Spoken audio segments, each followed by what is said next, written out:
तो दोस्तों, हर stock market में रेगुलेटर का कुछ काम होता है। ऑब्वियसली रेगुलेटर का काम होता है कि जो भी मार्केट है उसको सेफ रखना हर तरह के ट्रेडर इन्वेस्टर के लिए। और अगर कोई कुछ गलत तरीके से उसमें काम कर रहा है जिसमें बाकियों का नुकसान है, चाहे वो इनसाइडर ट्रेडिंग है, फ्रॉडलेंट प्रैक्टिसेस हैं या कोई भी ऐसी एक्टिविटी जिससे ओवरऑल मार्केट का इकोसिस्टम खराब हो, बिगड़े, उसको खींच के बाहर लेके आए एंड देन उस पर अच्छा खासा पेनल्टी लगाए। भाई पेनल्टी सिर्फ मॉनेटरी है, इंडिया में बैन कर सकते हैं, इसके आगे कोई इस तरह का प्रोसिक्यूशन नहीं है, कोई सज़ा नहीं है जिसके बेस पे एक डर बैठे।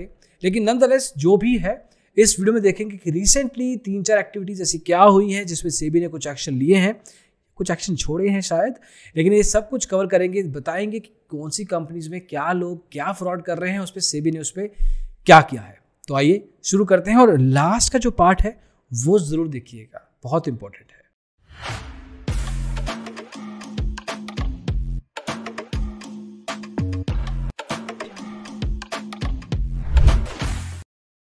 तो दोस्तों, अभिजीत पवार जो कि शरद पवार कांग्रेस के जो पार्टी चीफ हैं उनके नेफ्यू हैं, उनके ऊपर एक तरीके से स्टॉक मार्केट रेगुलेटर सेबी ने ब्रीच ऑफ इनसाइडर ट्रेडिंग का मैग्मा फिनकॉर्प के ऊपर एक तरीके से एक्चुअल में केस बनाया है और उन पे फाइन लगाया है, अच्छा खासा बैन कर दिया गया है उनको स्टॉक मार्केट से। और 15 सितंबर में ये ऑर्डर पास हुआ है।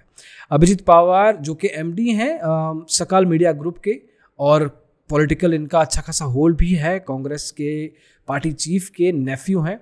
अब ये सेबी का जो ये बैन है इन्होंने कुछ समय के लिए एक तरीके से लगाया है, कितना समय है ये सेबी ने कहा है हम बताएंगे आपको। इन्होंने कहा है कि इन्होंने कुछ लोगों के साथ मिलके, कुछ लोगों में नाम आता है राकेश राजेंद्र भोज गाधिया का, उन्होंने उनकी फैमिली के साथ मिलके ये पूनावाला फिनकॉर्प टेक ओवर के बाद ये सारा मसला किया है। इसमें 15 करोड़ के पैसे ट्रांसफ़र हुए हैं। पहले मिस्टर राकेश के अकाउंट में ट्रांसफ़र हुए, फिर कुछ दिन के बाद वो सारा का सारा प्रॉफिट वापस मिस्टर अभिजीत पवार के जेब में आया, उनके बैंक अकाउंट में आया। सेबी ने ये भी कहा कि इस फ्रॉड से पहले, कुछ दिन पहले एकदम से इनकी कॉलिंग एक्टिविटी बढ़ गई थी और उसके बाद भी कॉलिंग एक्टिविटी बढ़ती गई है। मतलब एक तो नंबर ऑफ कॉल्स बढ़ गए और दूसरा ड्यूरेशन ऑफ कॉल्स भी बढ़ गया था, प्लस बैंक एंट्री है। मतलब ब्लैक एंड वाइट में सबूत हैं जहां पे सेबी को बहुत ईजिली ये केस सॉल्व करने में मुश्किल नहीं हुई। और कहा यह गया है कि फैक्ट के अभिजीत पवार और कोई अभय बतूरा जी हैं, उन्होंने कम्युनिकेट किया था यूपीएसआई पीरियड के ड्यूरेशन में जहां पे कोई भी बात नहीं बतानी होती। इन्होंने अपनी कंपनी की कुछ स्पेसिफिक डिटेल्स बताई, कंपनी के शेयर बाय किए गए उस टाइम में और फिर काफ़ी लोगों के डीमेट अकाउंट्स के थ्रू शेयर्स बाय किए गए और फिर जब प्रॉफिट हो गया तो निकाल दिया गया और प्रॉफिट के बाद वो सारा प्रॉफिट का पैसा मिस्टर वापस अभिजीत पवार के अकाउंट में आ गया। तो इस केस में इन्होंने इनके ऊपर फाइन लगाया है। 8.3 करोड़ का बेनिफिट ओवरऑल लेवल पे प्रॉफिट देखा गया और साथ में इनको बाहर कर दिया गया है, बैन कर दिया गया है स्टॉक मार्केट से एक पर्टिकुलर समय के लिए। दूसरा मुद्दा आया है कार्वी स्टॉक ब्रोकर से। अब कार्वी एक ऐसा ब्रोकर बन चुका है जो खबरों से वापस जाता ही नहीं है और जो भी खबर आती है वो इल्लीगल ट्रेडिंग, इल्लीगल ट्रांसफर्स और ये सब के अराउंड ही आता है। अब एक सीनियर एग्जीक्यूटिव जिनका नाम है श्री कृष्णा गुरुजादा, ये एक सीनियर एग्जीक्यूटिव हैं कार्वी स्टॉक ब्रोकर थे, कार्वी स्टॉक ब्रोकर के।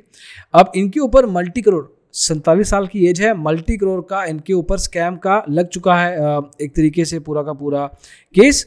इलीगल रिटेल ट्रेडिंग करी इन्होंने। किया क्या? नो बेनामी कंपनीज बनाई, नो बेनामी ट्रेडिंग अकाउंट्स बनाए रादर। उन ट्रेडिंग अकाउंट्स में 1500 करोड़ रुपए ट्रांसफर किए और फिर इस पर्टिकुलर अकाउंट्स पूल बनाया इसका और इस पूल के बेस के ऊपर 700 करोड़ रुपए का लोन उठाया इन्होंने अलग अलग बैंक्स में जाके। और फिर ये सारे जो डीमेट अकाउंट थे, ट्रेडिंग अकाउंट थे, ये सेबी को बताने की जहमत नहीं उठाई। ऑब्वियसली क्यों बताएंगे, क्योंकि यूज ही कुछ और तरीके से हो रहे हैं। अब ये सारे के सारे जो बेनामी शेल कंपनीज के ट्रेडिंग अकाउंट्स खोले गए थे उनके ऊपर 700 करोड़ रुपए का लोन उठाया, उन लोगों का पैसा लिया पहले 1500 करोड़ रुपए का जो इन्हीं के क्लाइंट्स थे। तो ऑब्वियसली बहुत बड़ा मुद्दा है ये और इस मुद्दे के बेस के ऊपर इन महान इंसान को, कार्वी के जो एग्जीक्यूटिव हैं, इनको अरेस्ट कर लिया गया है। अरे अरेस्ट कर लिया गया है, बाहर मत छोड़िएगा इनको, क्योंकि किसी और कंपनी में किसी और ब्रोकर के पास जॉब करेंगे, फिर दोबारा ये कुछ करने की कोशिश करेंगे। देखिए, चाहे वो किसी कंपनी के एम्प्लॉय हो, चाहे वो ट्रेडर हो, चाहे वो किसी भी तरीके से स्टॉक मार्केट में जुड़ा हो, सिर्फ फाइन लगाना और बैन कर देना मार्केट से, देखिए आपकी अपनी बीवी के नाम से, अपने बेटे के नाम से, अपने किसी रिश्तेदार के नाम से नया अकाउंट खोल के वो फिर से ट्रेडिंग कर सकते हैं।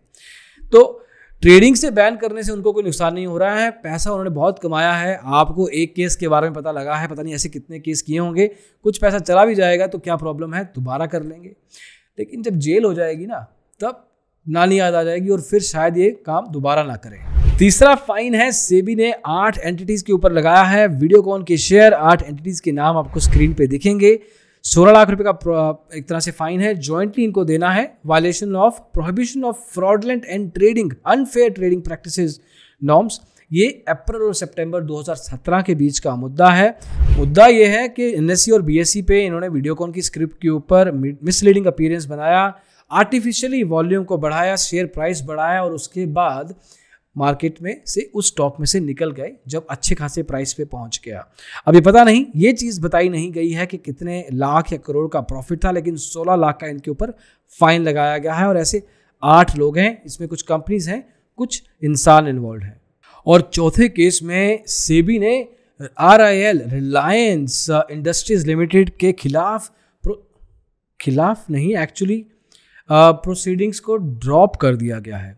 तो जो भी इनके ऊपर केस बना था वो वापस ले लिया गया है।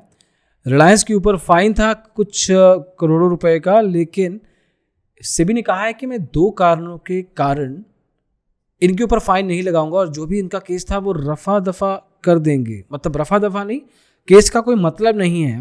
मुद्दा ये है कि 13 साल पहले इन्होंने फाइनेंशियल रिजल्ट शेयर किए थे जो कि इनको करने पड़ने थे रिलायंस इंडस्ट्रीज को, लेकिन सेबी के काफ़ी बार कहने के बावजूद इन्होंने अपनी जो रिपोर्टिंग की थी, ये बात है जून 2007 से सितंबर 2008 के बीच की, इन्होंने बेसिक और जो डाइल्यूटेड EPS होता है उसमें कोई फ़र्क नहीं रखा अपने एक तरीके से स्टेटमेंट्स में, जो कि होना चाहिए था, डिफरेंस होना चाहिए था। और इसके ऊपर बार बार उनको कहा गया कि आप अलग से दीजिए, वो डॉक्यूमेंट्स नहीं प्रोवाइड किए गए। अब सेबी ने इसको 2 कारणों के कारण ड्रॉप ऑफ करने के बारे में बोला है। पहला पेनल्टी मैं इसलिए नहीं लगा रहा हूं क्योंकि जो ये लॉ आया है वो आया है मार्च 2019 में और तब ये लॉ नहीं था, तो इसलिए इस लॉ के अकॉर्डिंग इनके ऊपर फाइन नहीं लगाया जा सकता, क्योंकि उस टाइम पे इनको पता नहीं था कि इनके ऊपर कौन सा लॉ है। लेकिन ये जानना ज़रूरी है ना कि उस टाइम पे आपने किस बेसिस पे उनके ऊपर नोटिस भेजे थे, वो लॉ कौन सा था। अगर ये लॉ अब आया है, कौन से लॉ के कारण ये लॉ आया है, कौन से लॉ के ऊपर ये लॉ आया है, ये भी बता दीजिए। लेकिन ये नहीं बताया है। उन्होंने कहा है कि जो नया लॉ के अकॉर्डिंग इनके ऊपर फाइन लगाया जा रहा है वो लॉ अभी रिसेंटली आया है, इसलिए इनके ऊपर नहीं किया जा सकता। दूसरा है कि इन्होंने सुप्रीम कोर्ट में सैट के ऑर्डर के अगेंस्ट एक तरीके से अपनी पेंडिंग अपील डाली हुई थी, वो अभी उसका जवाब नहीं आया है।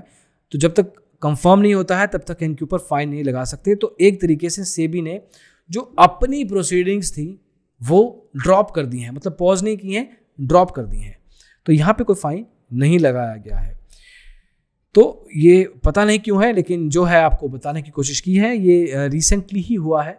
तो कुछ लोगों को फाइन लगाया गया है, कुछ कंपनीज को, और एक कंपनी को फाइन नहीं लगाया गया, छोड़ दिया गया है। अब जो भी है आपके सामने है। दोस्तों, अभी के लिए इस वीडियो में इतना ही। जो भी आपको बताने की कोशिश की है, होपफुली आप समझ गए होंगे। अगली वीडियो में जल्दी ही मिलेंगे नए कंटेंट, नए इन्फॉर्मेशन, नए न्यूज़ के साथ, ताकि आप स्टॉक मार्केट के साथ जुड़े रहें। Thank you so much, take care, bye bye. लेकिन ऐसा इम्पॉसिबल है। Why did I stop there dude?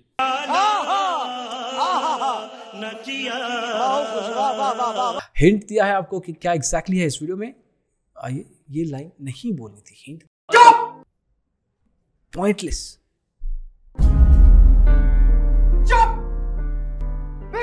या अगर कोई जानबूझ के, what exactly am I doing?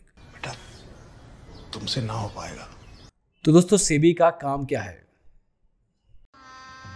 गजब बेइज्जती है।